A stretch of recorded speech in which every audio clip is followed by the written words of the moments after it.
Corner ഫുട്ബോളിലേക്ക് എല്ലാവർക്കും സ്വാഗതം.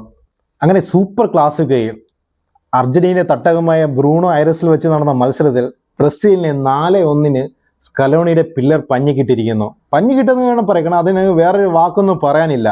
കാരണം പുറത്ത് ഒരുപാട് വാചകടികൾ നടന്ന മത്സരമായിരുന്നു. പക്ഷേ കളിയിൽ അതൊന്നും കണ്ടിട്ടില്ല, കളിയിൽ അതൊന്നും കാണിച്ചിരുന്നേ ഇല്ല. കാരണം എല്ലാ മേഖലകളിലും അറ്റാക്കിലും ഡിഫൻഡിലും അതുപോലെ തന്നെ ഒഫൻസീവും ഡിഫൻസീവായ എല്ലാ മേഖലകളിലും എല്ലാം അർജന്റീനയുടെ പ്ലേയേഴ്സാണ് മുന്നിട്ടിരുന്നത്. അതിൽ പക്ക സ്കലോണിസ് എന്ന് വേണം പറയാൻ. കാരണം ഇത്രയും നല്ലൊരു കളി അർജന്റീന പ്ലേയേഴ്സിന്റെ അടുക്കൽ നിന്ന് ഇത്രയും നല്ലൊരു കളി കാണാൻ സാധിച്ചതിനെ, അതും ബ്രസീലിന്റെ ടീമിനോട് ഇത്രയും നല്ല കളി പ്രസ്സിങ്ങിലും അതുപോലെ തന്നെ പ്ലേയേഴ്സിനെ ട്രാക്ക് ഡൗൺ ചെയ്യുന്നതിലേക്ക് അർജന്റീന പ്ലേയേഴ്സ് ഒരുപാട് മാറ്റങ്ങൾ വന്നു പോയിട്ടുണ്ട്. ഇന്നലത്തെ കളി തന്നെ നോക്കിയാൽ തന്നെ നമുക്ക് കാണാൻ സാധിക്കും. കാരണം ഒരുപാട് ഇന്റൻസിറ്റിയോടെ ഒരുപാട് നല്ല അധ്വാനിച്ച് കളിക്കുന്ന പ്ലേയേഴ്സ് ആയിരുന്നു ഇന്നലെ മൊത്തം. ഇപ്പോൾ ഫസ്റ്റ് തുടങ്ങിയത് മുതൽ അവസാനിക്കുന്നവരെയും ആ ഒരു കളിയുടെ ഇന്റൻസിറ്റിയിൽ ഒരു മാറ്റം വന്നിട്ടില്ല. ക്ലബ് ഫുട്ബോളിൽ എങ്ങനെയോ അത് വ്യക്തിഗതമായ പല അഭിപ്രായങ്ങളും ക്ലബ് ഫുട്ബോളിൽ പലരുടെ ഇടയ്ക്ക് നിന്നും കാണാൻ സാധിച്ചിട്ടുണ്ട്. പക്ഷെ അത് നാഷണൽ ടീമിലോട്ട് വന്നപ്പോൾ അതൊന്നും കാണാൻ സാധിച്ചിട്ടില്ല. കാരണം അതിന് ഒറ്റ കാരണം അത് ലയണൽ സ്കലോണി തന്നെയാണ്. കാരണം ടീമിനെ അദ്ദേഹം മാറ്റിയിട്ടുണ്ട്. ഇപ്പം മെസ്സി ഇല്ലാതെയും എങ്ങനെ കളിക്കാൻ പറ്റും എന്ന് അദ്ദേഹം കാണിച്ചു തന്നിട്ടുണ്ട്. ഇന്നത്തെ കളി തന്നെ നോക്കുകയാണെങ്കിൽ ഇന്നലെ ബ്രസീലിന്റെ പ്ലേയേഴ്സിനൊന്നും അനങ്ങാൻ പോലും അവരെ കൊണ്ട് സാധിച്ചിട്ടില്ല. കാരണം പേരുകേട്ട മുൻനിര വിനീഷ്യസും റോഡിഗ്രയും റാഫിനേക്കും അതുപോലെ മാത്യൂസ് കൂനേക്കും ഒന്നും ചെയ്യുവാൻ സാധിച്ചിട്ടില്ല. കാരണം ഇപ്പം വിനീഷ്യസിനെ ട്രാക്ക് ഡൗൺ ചെയ്യാൻ വേണ്ടി 3 പ്ലേയേഴ്സ് അവിടെ കാണും. ഇപ്പൊ വിനീഷ്യസ് ഒരിക്കൽ ഇങ്ങനെ ഡ്രിബിൾ ചെയ്ത് പോയാലും പിന്നെ മിഡ്ഫീൽഡറായ മെക്കാലിസ്റ്റർ അതുപോലെ തന്നെ പരാലിസ് അല്ലെങ്കിൽ ഒന്നെങ്കിൽ എൻസോ അവിടെ വരുന്നുണ്ട് വിനീഷ്യസിനെ ട്രാക്ക് ഡൗൺ ചെയ്യുവാൻ വേണ്ടി. അതുപോലെ ഈ മറു സൈഡ് റോഡിഗ്രേനിക്ക് ഇന്നലൊന്നും അനങ്ങാൻ പോലും സമ്മതിച്ചിട്ടില്ല. അതുപോലെ തന്നെ റഫീനെ കണ്ടത് തന്നെ 2-3 ഫ്രീ കിക്കിലൂടെയാണ് റഫീനെ തന്നെ കണ്ടത്. മൊത്തത്തിൽ ഫ്രസ്ട്രേഷൻ ആയിരുന്നു മൊത്തത്തിൽ ബ്രസീലിന്. കാരണം ബ്രസീലിന്റെ ആ കളി നിന്ന് തന്നെ കാണുവാൻ സാധിക്കും. കാരണം സെക്കൻഡ് ഹാഫിലേക്ക് ഒരുപാട് ഫൗളുകൾ, ആവശ്യമില്ലാത്ത ഒരുപാട് ഫൗളുകളും ഫസ്റ്റ് ഹാഫിലെ ആ അടി അത് തന്നെ ഏറ്റവും വലിയ ഉദാഹരണമാണ്. കാരണം മൊത്തത്തിൽ ടീം ഫ്രസ്ട്രേഷൻ ആയിരുന്നു. കളിയിലൊന്നും കണ്ടില്ല, ഈ വാചകമടിയൊക്കെ കണ്ടതൊന്നും കളിയിലൊന്നും കണ്ടില്ല എന്ന് വേണം പറയാൻ. അതിനൊക്കെ അർജന്റീന പ്ലേയേഴ്സ് ഇന്നലത്തെ ഇന്റൻസിറ്റി, പ്രസ്സിങ് എടുത്തു പറയേണ്ട പ്രസ്സിങ്, മിഡ്ഫീൽഡൊക്കെ മിഡ്ഫീൽഡിലാണ് ഇന്നലെ കളി മൊത്തം കൺട്രോൾ ചെയ്തത്. കാരണം മിഡ്ഫീൽഡിൽ നിന്ന് മിസ്സായി പോകുന്ന ബാളുകളൊക്കെ വളരെയധികം കുറവായിരുന്നു. കാരണം മിഡ്ഫീൽഡിൽ നിന്ന് കടന്നു പോയാൽ മാത്രമല്ലേ ഡിഫൻസിലേക്ക് അവർക്ക് പണിയുള്ളൂ. പക്ഷെ ഇന്നലെ ഡിഫൻസും മിഡ്ഫീൽഡും ഒരുമിച്ചിണങ്ങിയ കോർത്തിണങ്ങിയ ഒരു കളിയായിരുന്നല്ലേ അർജന്റീന അടിക്കുന്നത് കാണാൻ സാധിച്ചില്ല. കാരണം ബ്രസീലിന്റെ പ്ലേയേഴ്സിനൊന്ന് നേരെ വന്ന് ഷോട്ട് അടിക്കാൻ പോലും സാധിച്ചിട്ടില്ല. വിനീഷ്യസിനെ ആണെങ്കിൽ 2-3 ക്രോസിന് മാത്രമേ വിനീഷ്യസിന് ചെയ്യാൻ സാധിച്ചുള്ളൂ. അതൊക്കെ ഒരു ആശ്വാസ ഗോളല്ല, ഒരു ഓൺ ടാർഗറ്റ് എന്ന് വേണം പറയാം. ആശ്വാസമായിട്ടുള്ള ഒരു ഓൺ ടാർഗറ്റ് വന്നിട്ടുള്ളത് അത് മാത്യൂസ് കൂനയുടെ വക ഒരു ഷോട്ടിൽ അര ഗോൾ വരുന്നുണ്ട്. ആക്കൂടി 3 ഷോട്ടിൽ മാത്രം ഇന്നലെ ബ്രസീലിന്റെ പ്ലേയേഴ്സിനെ അടിക്കുവാൻ സാധിച്ചിട്ടുള്ളൂ. അതും 2 ഫ്രീ കിക്ക് വഴിയാണ് വന്നിട്ടുള്ളത്. അപ്പൊ തന്നെ അതിൽ നിന്ന് ബ്രസീലിന്റെ കളി എന്തുമാത്രം മോശപ്പെട്ട, കാരണം പഞ്ഞിക്കിട്ടെന്നല്ല ബ്രസീലിന് നല്ല കൊട്ട് കിട്ടിയെന്ന് വേണം ഇന്നലത്തെ കളിയിൽ നിന്ന് പറയാൻ സാധിക്കുന്നത്. ഫ്രണ്ടിൽ നിന്ന് അൽവാരസ് മിഡിൽ നിന്ന് വന്ന് അദ്ദേഹം ടാക്കിൾ ചെയ്തുകൊണ്ട് ബാള് കൈക്കലാക്കുന്നുണ്ട്. അതുപോലെ തന്നെ അൽമേഡയ്ക്ക് മിഡ്ഫീൽഡ് കഴിഞ്ഞ് ഇന്നലെ ബ്രസീലുകാർക്ക് ഒന്നും ചെയ്യുവാൻ സാധിച്ചിട്ടില്ല. അതുപോലെ തന്നെ ബ്രസീലിന് ഡിഫൻഡോ മിഡ്ഫീൽഡോ ഒന്നും ഇന്നലെ കാണുവാനേ സാധിച്ചിട്ടില്ല.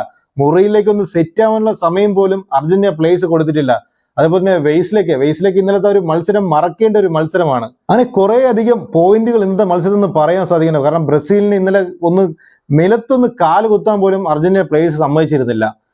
ബ്രസീലിന്റെയും അർജന്റീനയും സ്കോർ ലൈൻ നോക്കുകയാണെങ്കിൽ ഇന്നലത്തെ ലൈനപ്പ് നോക്കുകയാണെങ്കിൽ അർജന്റീനയ്ക്ക് ഒരു മാറ്റത്തോടെ ഇന്നലെ ലൈനപ്പ് ഉണ്ടായിരുന്നത്. സിമിയോനെ മാറ്റിയോടെ ഡീപ്പോളാണ് അർജന്റീനയ്ക്ക് ഫസ്റ്റ് ലൈനപ്പിൽ ഉണ്ടായിരുന്നത്. ബാക്കിയെല്ലാം കഴിഞ്ഞ കളിയിലുള്ള ഉറുഗ്വേക്കുള്ള പോലത്തെ സെയിം ലൈനപ്പ് തന്നെയായിരുന്നു. എന്നാൽ ബ്രസീലിൽ 6 മാറ്റങ്ങളോടെയാണ് ബ്രസീൽ ഇറങ്ങിയിട്ടുള്ളത്. ബാക്ക് ലൈൻ നോക്കുകയാണെങ്കിൽ അലിസിന് പകരം അവിടെ ക്രെപ്സ്കിയാണ് ഗോളിയായിട്ട് ഉണ്ടായിരുന്നത്. അതുപോലെ തന്നെ ഗ്രബ്രിയലിന് പകരം അവിടെ മുറിയിലാണ് മാർക്കിനസിന് കൂട്ടായിട്ട് ഡിഫൻഡറിൽ ഉണ്ടായിരുന്നത്. അതുപോലെ തന്നെ വാൻഡേഴ്സിന് പകരം വെയ്സ്ലിയാണ് അവിടെ റൈറ്റ് ബാക്ക് ആയിട്ട് ഉണ്ടായിരുന്നത്.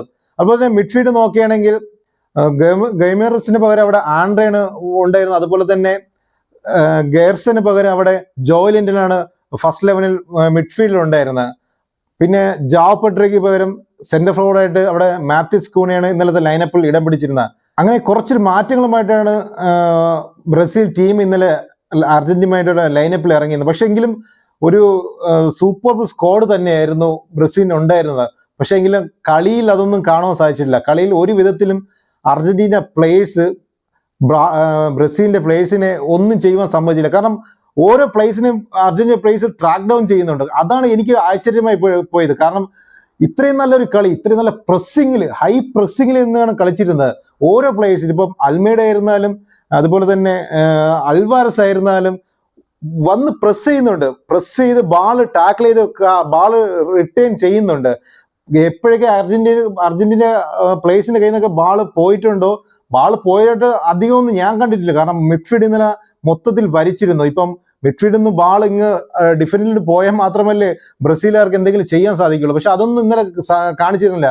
പിന്നെ ബ്രസീൽ പ്ലേയേഴ്സ് ഒന്ന് ലോങ് ബാളൊക്കെ ഇട്ട് നോക്കി, പക്ഷെ ലോങ് ബാളൊക്കെ ക്ലിയർ ചെയ്യാണ് ചെയ്യപ്പെടുന്നത്. ആ ഒരു റൊമേരോയുടെ ആ ഒറ്റൊരു പിഴവ് മാത്രമേ ഇന്നലത്തെ കളിയിൽ നിന്ന് അർജന്റീന പ്ലേയേഴ്സിന് എടുത്ത് പറയേണ്ട ഒരു കാര്യമായിട്ട് ഇന്നലെ ഉണ്ടായിരുന്നുള്ളൂ. കളിയിലോട്ട് നോക്കുകയാണെങ്കിൽ കളി തുടങ്ങി 3-ാമത്തെ മിനിറ്റ് തന്നെ അർജന്റീന സ്കോർ ചെയ്യുന്നുണ്ട്.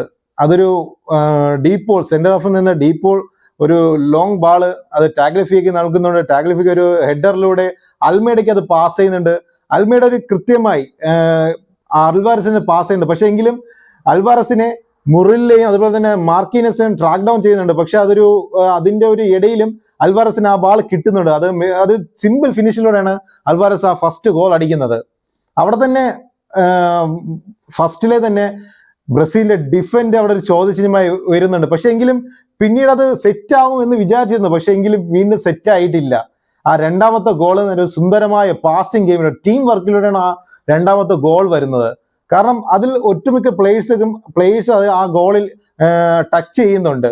മോളിനിയുടെ അസിസ്റ്റ്, മോളിനിയുടെ ഒരു ത്രൂ ബോള്, പക്ഷെ അത് മൊറില്ലയുടെ ഒരു ഡിഫ്ലക്ഷനിലൂടെ അത് നേരെ എൻസോയുടെ അടുക്കൽ എത്തുന്നുണ്ട്. എൻസോ ഒരു സിമ്പിൾ 1-1 സിറ്റുവേഷനിൽ ഒരു സിമ്പിൾ ഫിനിഷിലൂടെ അർജന്റീനയെ 2-0 എന്ന സ്കോർ ലൈൻ എത്തിക്കുന്നുണ്ട്. അവിടെയും ബ്രസീലിന്റെ ഡിഫൻഡ് എവിടെ, മൊറില്ലൊക്കെ ഇന്നലെ 45 മിനിറ്റ് കളിച്ചിട്ടുള്ളൂ. പക്ഷെ അത് 45 മിനിറ്റ് അദ്ദേഹത്തിന്റെ ലൈഫിൽ തന്നെ മറക്കേണ്ട ഒരു മത്സരമായിരിക്കും. മാത്യൂസ് കൂണയുടെ വക ബ്രസീലിന് ഒരു ആശ്വാസ ഗോൾ വരുന്നുണ്ട്. ആ ഒരു സംഭവം മാത്രമേ ഇന്നലെ ഫസ്റ്റ് ഹാഫിൽ എടുത്തു പറയേണ്ട ഒരു കാര്യമായിട്ട് ബ്രസീലിന് ഉണ്ടായിരുന്നുള്ളൂ. കാരണം റൊമേരിയുടെ ഒരു ഭയങ്കര പിഴവായിരുന്നു. കാരണം അതുവരെയ്ക്കും റൊമേരിയ നല്ല വൃത്തിയായിട്ട് കളിച്ചിട്ടിരുന്നു. പക്ഷെ മാത്യൂസ് കൂണ വരുന്ന വരയ്ക്കും ഒരുപാട് ടൈം ഉണ്ടായിരുന്നു അത് പാസ് ചെയ്യാൻ വേണ്ടി. പക്ഷെ അദ്ദേഹം ഒരുപാട് വൈകിപ്പിച്ചു. അത് മാത്യൂസ് കൂണ അത് തട്ടിയെടുക്കുന്നുണ്ട്. പക്ഷെ അത് മാർട്ടിനസിനും അവിടെ ഒരു കറക്റ്റ് ഒരു പൊസിഷനിങ് കിട്ടാതെ വരുന്നുണ്ട് ആ സമയത്ത്. അതൊരു നല്ലൊരു ഫിനിഷിലൂടെ ബ്രസീലിനെ 2-1 എന്ന സ്കോർ ലൈനിൽ ബ്രസീലിനെ മാത്യൂസ് കൂണ കൊണ്ട് എത്തിക്കുന്നുണ്ട്. അത് കഴിഞ്ഞാൽ പിന്നെ ബ്രസീൽ ചിത്രത്തിലേക്ക് കാണുന്നില്ല. അത് കഴിഞ്ഞിട്ടുമല്ല, സെക്കൻഡ് ഹാഫ് തുടങ്ങിയിട്ടും ബ്രസീൽ പിന്നെ ചിത്രത്തിലേ ഇല്ല. പിന്നെ 3-ാമത്തെ ഗോൾ മെക്കാലിസ്റ്ററിന്റെ വക വരുന്നുണ്ട്. അതും എൻസോയുടെ അത് നോർമൽ ഒരു പാസ്, ലൂപ്പിംഗ് പാസ്. പക്ഷെ മെക്കാലിസ്റ്ററിന്റെ കൃത്യമായൊരു റണ്ണ്, അത് ഡിഫൻഡിനും ട്രാക്ക് ഡൗൺ ചെയ്യായിരുന്നു, അതുപോലെ തന്നെ ഗോളിക്കും ഒന്ന് അഡ്വാൻസ്ഡ് ആയിരുന്നു. പക്ഷെ ആരും അവിടെ എത്തിയില്ല. കറക്റ്റ് മെക്കാലിസ്റ്ററിന്റെ സിമ്പിൾ ഫിനിഷിലൂടെ അർജന്റീന 3 എന്ന സ്കോർ ലൈനെ മെക്കാലിസ്റ്റർ കൊണ്ട് എത്തിക്കുന്നുണ്ട്. പിന്നെ അതിനുശേഷം പിന്നെ ബ്രസീൽ പ്ലേയേഴ്സ് മൊത്തത്തിൽ ഫ്രസ്ട്രേഷൻ ആവുന്നുണ്ട്. അതിനുശേഷം ഒരു അടി ആവുന്നുണ്ട്. റാഫിനെ ടാഗ്ലിഫിക്ക ഫൗൾ ചെയ്യുന്നതിനെ പിന്നെ റാഫിനെ എണീറ്റ് ടാഗ്ലിഫിനെ ഉന്തുന്നുണ്ട്. പിന്നെ അവിടെ ഡീപോൾ വരുന്നു, ബറാഡസ് വരുന്നു. അങ്ങനെ ഒരു അടിപിടിയിലൊക്കെ അത് മാറുന്നുണ്ട്. പിന്നെ റാഫിനയ്ക്കും ടാഗ്ലിഫിക്കും മഞ്ഞക്കാർഡ് ലഭിക്കുന്നുണ്ട്. പിന്നെ അതിനുശേഷം മൊത്തം പ്ലേയേഴ്സ് ഫ്രസ്ട്രേഷൻ. അതിന്റെ ഒരു ആവശ്യമില്ലാതെ കളിയിലോട്ട് ആ ഒരു ഫ്രസ്ട്രേഷൻ മൊത്തം കളിയിലോട്ട് കാണിച്ചാൽ മതി എന്ന് പോലെ എനിക്ക് തോന്നിപ്പോയി. കാരണം അതിനു മുമ്പ് മെക്കാലിസ്റ്റിനെ മുറിലെ ഫൗൾ ചെയ്യുന്നുണ്ട്. ഒരു കറക്റ്റ് ഒരു സൂപ്പർ ഫൗള് മുറിലെ മെക്കാലിസ്റ്റിനെ ഫൗൾ ചെയ്യുന്നു. അതിനൊന്നും അർജന്റീന പ്ലേയേഴ്സ് ഫ്രസ്ട്രേഷൻ ഒന്നും ആകുന്നില്ലല്ലോ.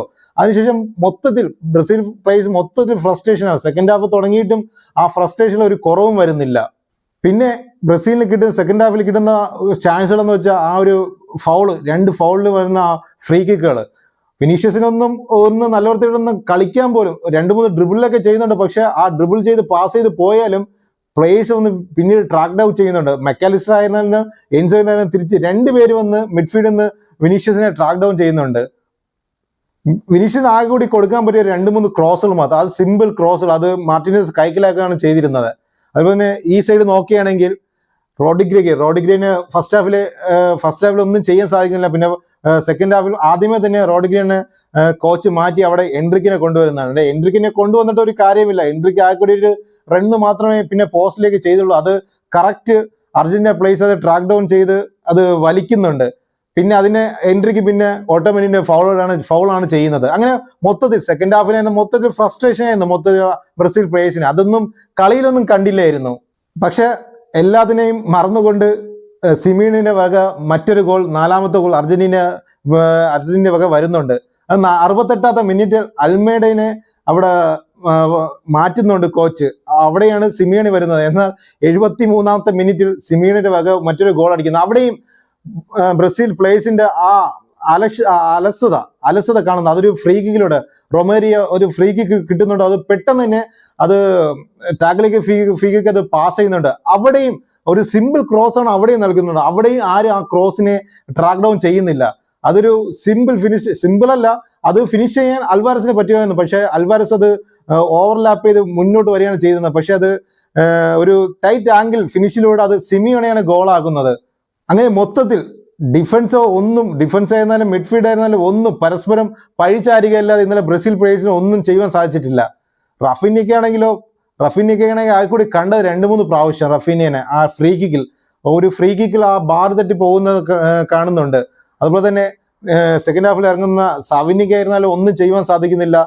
അതുപോലെ തന്നെ വൈസ്ലിക്ക് ആ ലെഫ്റ്റ് ബാക്ക് ആയിട്ടുള്ള വൈസ്ലിക്ക് റൈറ്റ് ബാക്കുള്ള വൈസ്ലിക്ക് ഇന്നലത്തെ കളി എന്തായാലും അദ്ദേഹത്തിന്റെ കരിയർ തന്നെ മറക്കേണ്ട ഒരു കളി തന്നെയായിരിക്കും. അങ്ങനെ ബ്രസീൽ ഇന്നെ വെറും വാചകമടിയിൽ ഒതുങ്ങിപ്പോയൊരു ബ്രസീലിനാണ് കാണാൻ സാധിച്ചത്. അങ്ങനെ 23 പോയിന്റായിട്ട് ഇപ്പം ബ്രസീൽ 4ാം സ്ഥാനത്തോട്ട് പിന്തള്ളപ്പെട്ടിട്ടുണ്ട്.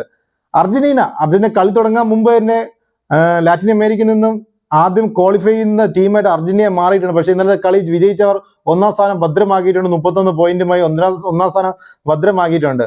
ഇന്നലെ അർജന്റീന പ്ലേയേഴ്സ് എടുക്കുന്നതും എടുത്തു പറയേണ്ട ഒരു പിഴവ് റൊമേരിയുടെ പിഴവ് മാത്രം തന്നെ. കാരണം അതൊന്നും മാറ്റി നിർത്തിയാൽ ഇന്നലെ മൊത്തത്തിൽ കളി കൺട്രോളിങ്ങിലും പ്രസ്സിങ്ങിലും പ്ലേയേഴ്സിനെ ട്രാക്ക് ഡൗൺ ചെയ്യുന്നതിലും അതുപോലെ തന്നെ മികച്ചൊരു പൊസിഷനിങ്ങിലെല്ലാം അർജന്റീന പ്ലേയേഴ്സ് തന്നെയാണ് മുന്നിട്ടിരുന്നത്. അത് ഏറ്റവും വലിയ മാറ്റം അത് സ്കലോണി തന്നെയാണ്. അദ്ദേഹത്തിന്റെ ആ ഒരു പേര് എടുത്തു പറയാതെ ഒരിക്കലും പോകാൻ പറ്റില്ല. കാരണം മെസ്സി ഇല്ലാതെയും എങ്ങനെ കളിക്കാൻ പറ്റും, എങ്ങനെ കളിച്ച് കാണിച്ചു തരാമെന്ന് ഇന്നലത്തെ കളിയോടെ അവർ കാണിച്ചു തരുന്നുണ്ട്. അങ്ങനെ ഒരു നല്ലൊരു ഫുട്ബോളോടെ ഇന്നലെ സൂപ്പർ ക്ലാസിക്കയിൽ ബ്രസീലിനെ അങ്ങനെ പഞ്ഞു കിട്ടുന്ന വേണം പറയാൻ. അപ്പോൾ മറ്റൊരു വീഡിയോ കാണുന്നവരെയും നമസ്കാരം.